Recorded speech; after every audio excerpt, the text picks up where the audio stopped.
கேள்வி ஒன்றாக இருந்தாலும் பதில் எப்படியா இருக்கும், ஆளுக்கு ஏற்ற மாதிரி மாறுபடும். நேரில் வந்துட்டா என்ன பண்ணிடலாம், எல்லா கேள்வியும் கேட்டு தெளிவாக, அதுக்கு தான் சத் சங்கம். என்னுடைய நோக்கம் எல்லாம் மனிதர்கள் எல்லாம் மகிழ்ச்சியாக இருக்கணும், அவ்வளோதான். கல்யாணம் ஆயிடுச்சு. எனக்கு ஃபர்ஸ்ட் நைட் பண்ணேன். ஃபஸ்ட்டு பண்ணும்போது எனக்கு கொஞ்சம் கஷ்டமாக இருந்தது. நானும் என் மனைவியை சேர்கிறதுக்கு ஒரு 3 நாள் மேலே ஆயிடுச்சு. அதுக்கப்புறமா அது ஒரு சாதாரண விஷயம் ஆயிடுச்சு. அப்படி தானே? திரும்ப அதே மாதிரி ஃபர்ஸ்ட் எக்ஸ்பீரியன்ஸ் எனக்கு இருக்கும், வராது. பழகிட்டோம். கரெக்டா? ஒரு உடலுறவு அப்படின்னும் போது அப்படி பழகிட்டோம் தானே. கிட்டத்தட்ட அந்த மாதிரி தான் கடவுளும்.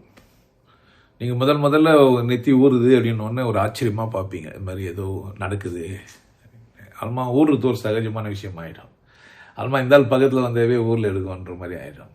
அல்மா ஆள் பக்கத்தில் இருக்கிறான் போலன்னு தோணும். ஏன்னா அது அந்த அனுபவமாக மாறிச்சு.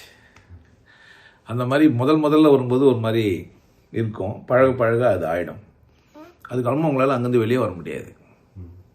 வெளியே வர முடியாதுன்னா அவள் தான். நீங்கள் உங்களுக்கு திருமணம் ஆயிடுச்சு, உறவாயிடுச்சு, அவள் தான் மகுடம் ஏறிச்சு, அவள் தான். நீங்கள் கண்ணி கழிஞ்சிட்டீங்க. திரும்ப அந்த முதல்ல இருந்த ஆள் கிடையாது. திருமணத்துக்கு முன்னேறி இருந்த ஆள் நீங்கள் கிடையாது. மாற்றிங்க தானே. அந்த மாதிரி நீங்கள் கடவுள் அனுபவம் வந்துச்சு அப்படின்னு சொன்னால் உங்கள் மனம் மாறிடுச்சுன்னா திரும்ப போக முடியாது. எப்போதுமே நிலையானது அது. நான் உங்களை கூட பேசினுக்கிறேன், எனக்கு ஒரு சத்தம் கேட்டுனே இருக்குது. அப்போ பெருமாளுக்கு சங்கு சக்கரையாக வச்சாங்கன்னு உங்களுக்கு புரியும். ஸோ எல்லாம் ஆச்சரியப்படுவீங்க. நிதம் ஒரு அனுபவம் உங்களுக்கு இந்த இருக்கும். வாழ்க்கையில் புதிய விஷயங்கள் உங்களுக்கு வரும். உங்களுக்கு சோதனையும் வரும். அது வெற்றி பெறதுக்கான சந்தர்ப்பமும் வரும். ஒரு அழகான விளையாட்டாக உங்களுக்கு புரியும் வாழ்க்கை. அதனால் முதல்ல எனக்கு அனுபவம்னா அது நான் நிறைய வாட்டி சொல்லியும் இருக்கிறேன். ஒரு சிரிப்பு அந்த மாதிரி இதுதானா இது அப்படின்ட்டு நிறைய பேருக்கு சொல்லின்னு இருக்கிறேன். கடவுள்னா வெற்றிடமாக இருக்குது, எங்குமா இருக்குது, அது இல்லாத இடமே இல்லை. நான் ஒரு பொம்மையோ எதுவோன்னா தாராளமாக தெய்வ வழிபாடலாம் அது உங்கள் விருப்பம், சும்மா நீங்கள் தமாஸ் பண்ணிக்கோங்க அப்படின்லாம்.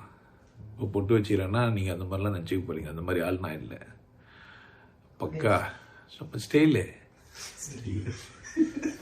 அழகு, இதெல்லாம் நல்லா இருக்குது. இல்லை நேர்த்தியா இப்போ சட்டை போட்டுக்கிறோம், அதில் பூவெல்லாம் போட்டு வச்சுக்கிறோம். ஏன்னா கேட்டால் ஒரு நாளைக்கு ஒரு சட்டை, ஏன் நேர்த்தி நான் ஒரு நாளைக்கு ஒரு நாள் பண்ணிடுறேன், நான் அலங்கரிச்சிக்கலாம்.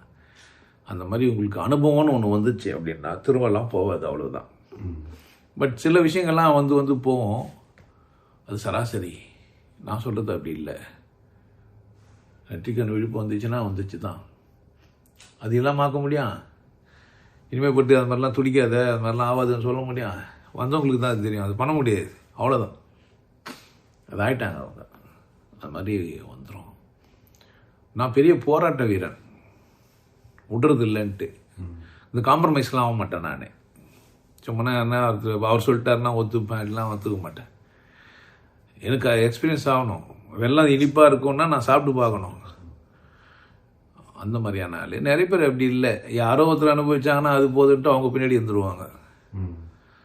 நான் அந்த ஆள் இல்லை. போதும்லாம் நான் நிறுத்த முடியாது. நான் அனுபவிக்கிற வரைக்கும் அந்த மாதிரி போராட்ட கலை வீரனால அனுபவிச்சிட்டேன்.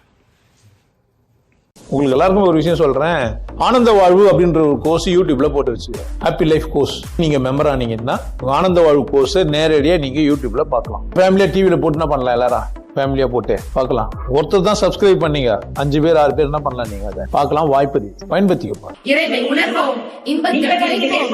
குருசில யோகிய நாடு உன்னை நீ கொண்டாடு, கொண்டாட்டம் உனது பிறப்புரிமை. மதம் மறப்போம், மனிதம் வளர்ப்போம். நல்லா இருங்க, சிறப்பாக இருங்க, கொண்டாட்டமாக இருங்க. உங்களை நீங்கள் மதிப்பு மிகுந்தவராக மாற்றுறது உங்கள் கையில் தான் இருக்குது. நல்லா இருங்க. நான் ஒரு வாய்ப்பு என்னை பயன்படுத்திக்கலாம். நல்லது.